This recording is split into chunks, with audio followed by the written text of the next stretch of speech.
A strong and viable brand is one of the most important assets that any business or individual can have.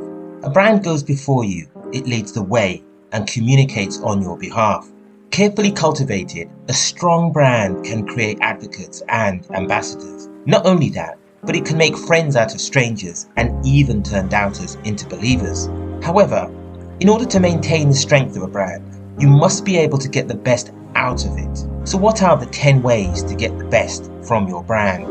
First, recognize what you have and value it. One of the biggest barriers to getting the best from a brand is ignorance. In simple terms, the lack of conscious awareness of the strengths and unique characteristics of a brand, such as its favorability, reach, influence, and impact, will prevent you from optimizing its benefits. Therefore, the starting point has to be a clear understanding of what your brand is worth, its purchasing power, and the actions that most contribute to its ongoing appreciation in value. In simple terms, if you don't know what you've got, when it's gone, you won't know what you had. Second, acknowledge where you are weak and attend to it. Brands, like most living things, require time and space to mature and grow. Like living things, brands also have strengths, weaknesses, and boundless potential for further development. As such, in the context of a brand, maturity is not something that occurs through the act of fixing things. Rather, it comes about through the effort of attending to things. Attention requires patience, nurturing, and cultivation. It also requires you to acknowledge that sometimes you will get it right, and at other times you will get it wrong. Third, reinvent and reimagine. Brand reinvention and reimagination requires both confidence and courage. However, if handled imaginatively and thoughtfully, the intentional recasting of a brand can produce highly successful results. The critical learning point here is that as living entities, brands are mobile and pliable. When living things are not sustained, they die. When mobility is lost, there is paralysis. And when things that are pliable are not worked, they become rigid. Fourth, boldly go where no one has gone before. If you want your brand to be meaningful, then you must make it memorable. The point is this: if you're going to get the best from your brand, then put in the hard miles that are needed to get the attention that you want. Brands fall into decline because of careless stewardship and delinquent custodianship. Brands need to be studiously maintained by those who understand their anatomy. Fifth, treat it like an actual commodity.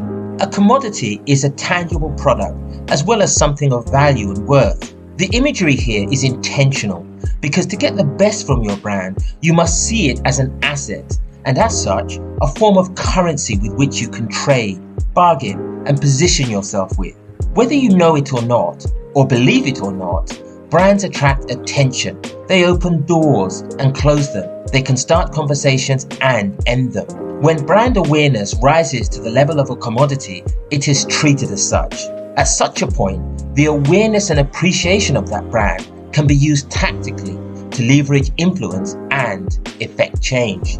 Sixth, understand when you need to leverage it, but don't over-leverage it. Leverage is influence, and in the context of a brand, it is essential. When a brand is leveraged, it is triggered and put to work. To exert leverage, you don't just need to know what you have, you also need to understand how to use it. After all, leverage is nothing without realization. That said, do not overuse it or you will risk diluting it. Seventh, do not dilute it. The very act of dilution is to limit the effectiveness or weaken something. How does that apply to a brand, you may wonder? Well, one of the ways in which brands are often diluted is when they no longer stand for what they once did. Sometimes little things can dilute a brand, such as an act of compromise on essential standards or deeply held values. The impact of brand dilution is not necessarily immediate. Rather, it is the willingness to accept the dilution that is terminal. 8. Test the decibel level. The decibel level of a brand is not just a measure of its volume, pitch, tone, and tenor. Just as importantly, it is a test of a brand's reach and influence. Are those that hear the ones that you expect to be listening? Are they easily able to discern the value that you're trying to convey? When others feed back to you about your brand, is the message that they convey the one that you're expecting? Does your brand impact unfamiliar audiences? All of these questions are relevant. The value of testing and measuring is that it is the most effective way to determine whether your presumptions are matched by your customers' expectations. 9. Manage exposure. Brand saturation can be a good thing. However, oversaturation is not. Look at the circulation of money as a case in point. When there is too much money in circulation, that will cause a currency to depreciate or become devalued. And when a currency devalues, it loses its purchasing power.